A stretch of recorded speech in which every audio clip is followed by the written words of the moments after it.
Hi guys, welcome to chemistry video lecture. હું છું તુષાર ચોવટિયા. હવે લાસ્ટ વિડિયો લેક્ચરની અંદર હાઇડ્રોકાર્બન સંયોજનોમાંથી હેલોએરિન સંયોજનની બનાવટ વિશે વાત કરેલી. હવે આજના વિડિયો લેક્ચરની અંદર એમાઇન સંયોજનોમાંથી સેન્ડ મેયર પ્રક્રિયા દ્વારા શું બનાવીશું? હેલોએરિન સંયોજન. ઓકે, હવે સૌપ્રથમ આપણે વાત કરીએ કે એમાઇન સંયોજનો કેવી રીતે મેળવવામાં આવે છે. તો કે એમોનિયામાં રહેલા એક કે એક કરતા વધારે હાઇડ્રોજનનું વિસ્થાપન જો આલ્કાઇલ અથવા તો એરાઇલ સમૂહ દ્વારા કરવામાં આવે તો બનતા સંયોજનને શું કહેવાય? એમાઇન સંયોજન. ઓકે, હવે જો એમોનિયામાં રહેલા એક હાઇડ્રોજનનું વિસ્થાપન આલ્કાઇલ અથવા તો એરાઇલ સમૂહ દ્વારા કરવામાં આવે તો બનતા એમાઇન સંયોજનને પ્રાઇમરી એમાઇન કહીશું. હેડી, જો બે હાઇડ્રોજનનું વિસ્થાપન આલ્કાઇલ અથવા તો એરાઇલ સમૂહ દ્વારા કરવામાં આવે તો બનતા એમાઇનને સેકન્ડરી એમાઇન કહીશું. જો ત્રણેય હાઇડ્રોજનનું વિસ્થાપન આલ્કાઇલ અથવા તો એરાઇલ સમૂહ દ્વારા કરવામાં આવે તો બનતા એમાઇનને તૃતીયક એમાઇન કે ટર્શરી એમાઇન કહીશું. એમાં આજે આપણે ખાસ જરૂર કોની છે? પ્રાથમિક એમાઇન. અને એમાં પણ કયા પ્રકારનો? પ્રાથમિક એરાઇલ એમાઇન. હેડી, હવે પ્રાથમિક એરાઇલ એમાઇન તરીકે ધારો કે આપણે કોને લઈએ? એની. એટલે કે જ્યાં R છે એમના બરાબર શું લઈશું? એરાઇલ સમૂહ એટલે કે બેન્ઝીન વલય. જો બેન્ઝીન વલય મૂકીએ એટલે બેન્ઝીન વલય સાથે NH2 તો જેને આપણે નામ આપીએ છીએ એનિલીન. ઓકે, હવે આ જે એનિલીન છે એ એનિલીનની પ્રોસેસ નાઇટ્રસ એસિડ એટલે શું કહેવાય? HNO2. જેને કેવી રીતે દર્શાવીએ? HNO2 દ્વારા, જેને શું કહીએ છીએ? Nitrous acid. હવે એનિલીનની નાઇટ્રસ એસિડ સાથે પ્રોસેસ કરતા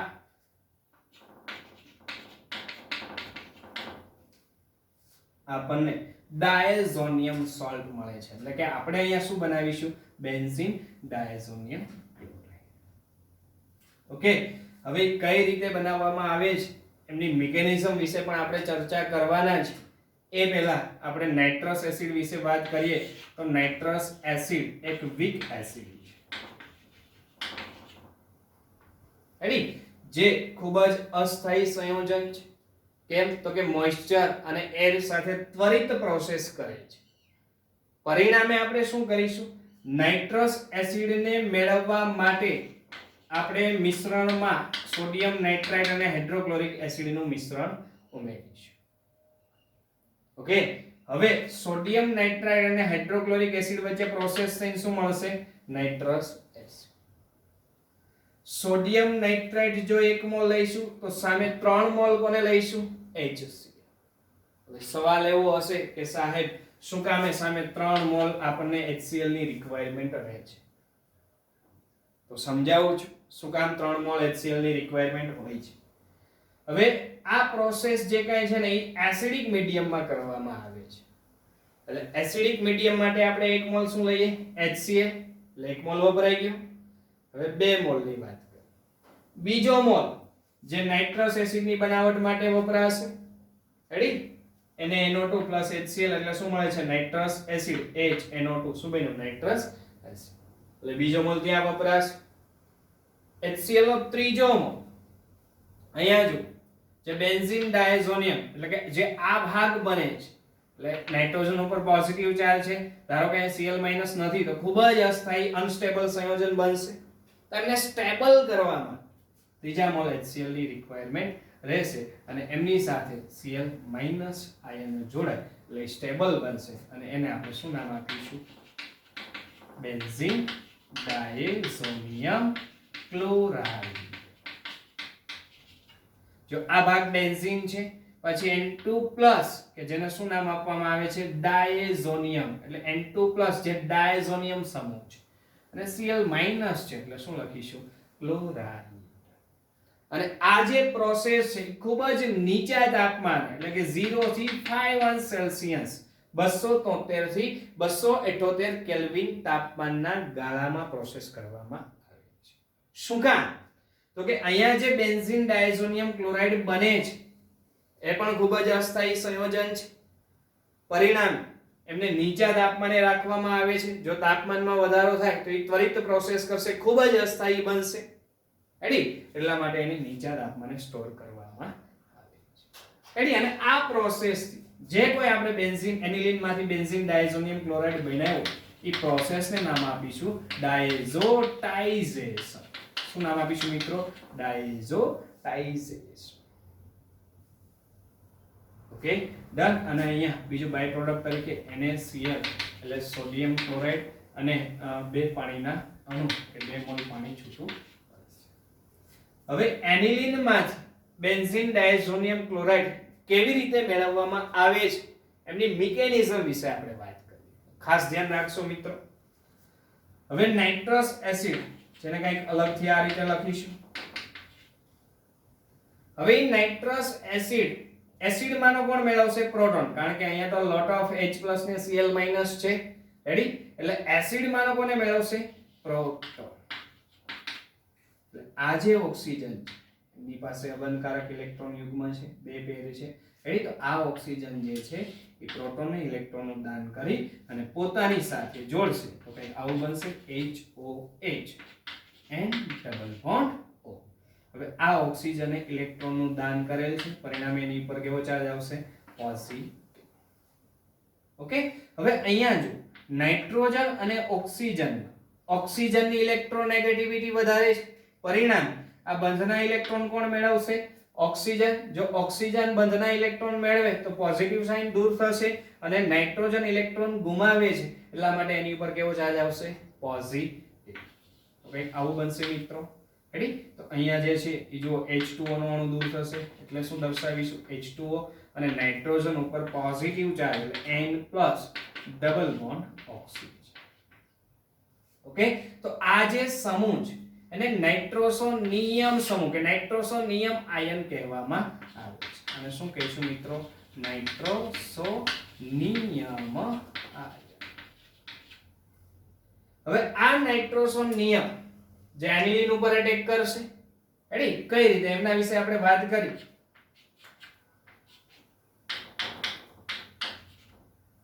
NH. હવે એનિલિન માના નાઇટ્રોજન પાસે એક અબંધકારક ઇલેક્ટ્રોન યુગ્મ છે, પરિણામે એ ઇલેક્ટ્રોન યુગ્મનું દાન કોને કરશે? પોઝિટિવ વાળા N. પરિણામે આ નાઇટ્રોજન જે છે એ એનિલિન માના નાઇટ્રોજન સાથે જોડાશે તો કંઈક આવું બનશે N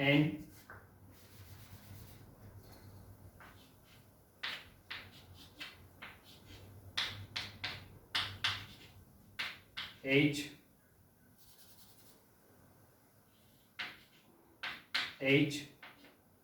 કોણ આવશે? Nitrogen double bond oxygen. હવે જો નાઇટ્રોજન ઇલેક્ટ્રોનને દાન કરેલા છે, ઇલેક્ટ્રોન ડોનેટ કરેલા છે, પરિણામે કેવી સાઇન આવશે? પોઝિટિવ. ઓકે. હવે પોઝિટિવ સાઇન આવવાને કારણે પોતે કેવો બનશે? અસ્થાયી બનવાને કારણે નાઇટ્રોજન અને હાઇડ્રોજન વચ્ચેના જે કોઈ ઇલેક્ટ્રોન છે એ બંધના ઇલેક્ટ્રોન પણ મેળવી લેશે નાઇટ્રોજન. અહીંયાથી પ્રોટોન શું થશે? ઓકે. અને કંઈક આ પ્રકારનું સ્ટ્રક્ચર તૈયાર થશે.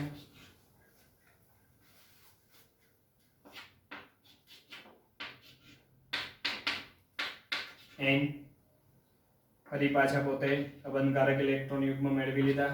H single bond N double bond. હવે શું થશે? કે નાઇટ્રોજન પાસે જે અબંધકારક ઇલેક્ટ્રોન છે આ નાઇટ્રોજન વચ્ચે ટ્રાન્સફર થાય એટલે કે પાઈ બોન્ડની રચના કરે તો એવા સમય નાઇટ્રોજન ઓક્સિજનના પાઈ બોન્ડના ઇલેક્ટ્રોન કોણ મેળવશે? ઓક્સિજન. કારણ કે ઓક્સિજનની ઇલેક્ટ્રોનેગેટિવિટી કેવી છે? વધારે નાઇટ્રોજન કરતા. એટલે ઓક્સિજન ઉપર કેવો ચાર્જ આવે? નેગેટિવ. હવે આ નેગેટિવ ચાર્જ અહીંયાથી જે હાઇડ્રોજન છે એટલે કે અહીંયાથી જે હાઇડ્રોજનના ઇલેક્ટ્રોન ફરી પાછા નાઇટ્રોજન મેળવે એટલે આ પ્રોટોનને પોતાની તરફ ખેંચશે. એટલે કે પ્રોટોનને પોતાની તરફ એટ્રેક્ટ કરશે. એટલે આ જે પ્રોટોન છે આ ઓક્સિજન સાથે જોડાય તો કંઈક આ પ્રકારે સ્ટ્રક્ચર તૈયાર થશે.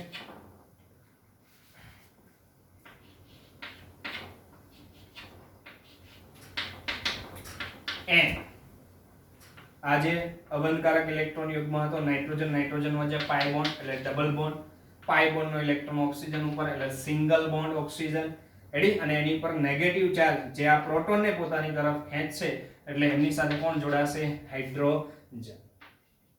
Okay done. અને આ નાઇટ્રોજન પાસે ફરી પાછા આ જો નાઇટ્રોજન અને હાઇડ્રોજનના જે બંધના ઇલેક્ટ્રોન છે એ ફરી પાછા આવશે એટલે અબંધકારક ઇલેક્ટ્રોન આવી જશે. હવે શું થશે તો કે અહીંયા તો આપણી પાસે લોટ્સ ઓફ HCl કે જેમની અંદર પ્રોટોન મળી રહેશે. હવે ઈ પ્રોટોન ફરી પાછા આ ઓક્સિજન સાથે જોડાય એટલે કે ઓક્સિજન પ્રોટોનને ઇલેક્ટ્રોનનું દાન કરી પોતાની સાથે જોડશે તો કંઈક આ રીતે સ્ટ્રક્ચર તૈયાર થશે. N double bond N. હવે ઓક્સિજન એની સાથે હાઇડ્રોજન અને આ હાઇડ્રોજન તો ઓલરેડી હતો જ. રેડી. હવે ઇલેક્ટ્રોન ડોનેટ કરેલું છે પરિણામે એની ઉપર કેવી સાઇન આવશે? પોઝિટિવ. રેડી. તો હવે નાઇટ્રોજન ઓક્સિજન બંધના ઇલેક્ટ્રોન ફરી પાછા કોણ મેળવી લેશે? ઓક્સિજન, કારણ કે એની ઇલેક્ટ્રોનેગેટિવિટી કેવી છે? વધારે. અને અહીંયાથી પાણીનો અણુ શું થશે? દૂર. H2O. હવે એવા સમય અહીંયાથી બંધનો ઇલેક્ટ્રોન જેવો ઓક્સિજન મેળવશે એટલે બેન્ઝીન વલય સાથે જે નાઇટ્રોજન છે નાઇટ્રોજન પાસે જે અબંધકારક છે એ અબંધકારક ઇલેક્ટ્રોન યુગ્મ ફરી પાછું નાઇટ્રોજન વચ્ચે બંધની રચના કરે તો નાઇટ્રોજન વચ્ચે બે પાઈ બંધની રચના થશે. તો ફાઇનલ સ્ટ્રક્ચર કંઈક આવું તૈયાર થશે. N. હવે ટ્રિપલ બોન્ડ. હવે આ N plus triple bond N ને આપણે N2+ તરીકે લખીએ છીએ. ઓકે. અને HCl માનો ક્લોરાઇડ આયન એટલે કે Cl- આયન આ N2+ સાથે જોડાય અને ફાઇનલી આપણને શું આપે છે? Benzene diazonium chloride. એ મિત્રો તો આ રીતે એનિલિન માંથી બેન્ઝીન ડાયઝોનિયમ ક્લોરાઇડ ને મિકેનિઝમ દ્વારા સમજી શકાય કે કઈ રીતે મેળવી શકાય. ઓકે ક્લિયર મિત્રો? ખાસ યાદ રાખજો એનિલિનની નાઇટ્રસ એસિડ સાથે પ્રક્રિયા કરતા શું બને છે? Benzene diazonium chloride. આ પ્રોસેસ ખૂબ નીચા તાપમાને 0 થી 5 અંશ સેલ્સિયસે કરવામાં આવે છે અને HNO2 જે વીક એસિડ છે ખૂબ જ અસ્થાયી છે, મોઇસ્ચર કે એર સાથે ત્વરિત પ્રોસેસ કરે છે એટલા માટે NaNO2 અને HCl ના મિશ્રણ દ્વારા આપણે શું બનાવીશું? HNO2. અહીંયા NaNO2 અને HCl નું પ્રમાણ 1:3 એટલે કે 1 મોલ NaNO2 હોય ત્યારે 3 મોલ શું લઈશું? HCl. શું કામ? 1 મોલ HCl જે એસિડિક માધ્યમ પૂરું પાડશે, બીજો મોલ HCl જે નાઇટ્રસ એસિડ બનાવશે અને ત્રીજો મોલ HCl જે ક્લોરાઇડ આયન આપશે જેથી કરીને સ્થાયી સંયોજન આપશે. Okay ready. પ્રક્રિયા દરમિયાન જો કેટલા પાણીના અણુ દૂર થયા? 1 અને 2. તો અહીંયા 2H2O અને Na અને HCl એટલે Na. Okay done. હવે અહીંયા જે બેન્ઝીન ડાયઝોનિયમ ક્લોરાઇડ બને છે ખૂબ જ ઇમ્પોર્ટન્ટ સંયોજન છે. શું કામ? તો કે બેન્ઝીન ડાયઝોનિયમ ક્લોરાઇડ ઉપરથી ઘણા બધા પ્રકારના એરોમેટિક કાર્બનિક સંયોજનો મેળવી શકાય છે. રેડી. જેના વિશે ડિટેલમાં નાઇટ્રોજન યુક્ત કાર્બનિક સંયોજનની અંદર આપણે ચર્ચા કરવાના છીએ. અત્યારે ફક્ત આપણે સેન્ડમેર પ્રોસેસ દ્વારા હેલોએરિન બનાવવાના છે જેમાં આપણને બેન્ઝીન ડાયઝોનિયમ ક્લોરાઇડની રિક્વાયરમેન્ટ હતી જે આપણે બનાવી. ઓકે. હવે આ benzene diazonium chloride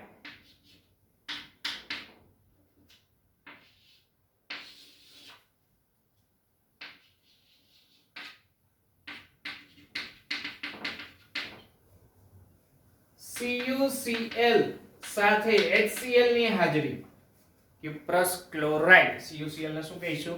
cuprous chloride. Ready. અને અહીંયા એસિડિક મીડિયમની હાજરી હોવી જરૂરી છે. આ પ્રોસેસ એસિડિક માધ્યમમાં કરવામાં આવે છે, ખાસ યાદ રાખજો. ઓકે. એટલે બેન્ઝીન ડાયઝોનિયમ ક્લોરાઇડ એસિડિક માધ્યમની હાજરીમાં CuCl સાથે પ્રોસેસ કરશે એટલે અહીંયા જે ડાયઝોનિયમ સમૂહ છે એ બેસ્ટ લિવિંગ ગ્રુપ છે. ખાસ યાદ રાખજો ડાયઝોનિયમ સમૂહ જે બેસ્ટ લિવિંગ ગ્રુપ છે જે ડાઈ નાઇટ્રોજન વાયુ તરીકે છૂટો પડે છે. કેવી રીતે એમના વિશે વાત કરીએ તો કાર્બન નાઇટ્રોજનનો ઇલેક્ટ્રોન N2+ લઈ લે એટલે શું બની જશે? N2. રેડી. જે ગેસિયસ ફોર્મમાં છૂટો પડશે. રેડી. એટલે બેસ્ટ લિવિંગ ગ્રુપ એટલે સરળતાથી અહીંયા ડાયઝોનિયમ સમૂહને દૂર કરી શકાય છે એટલા માટે એને બેસ્ટ લિવિંગ ગ્રુપ કહેવામાં આવે છે.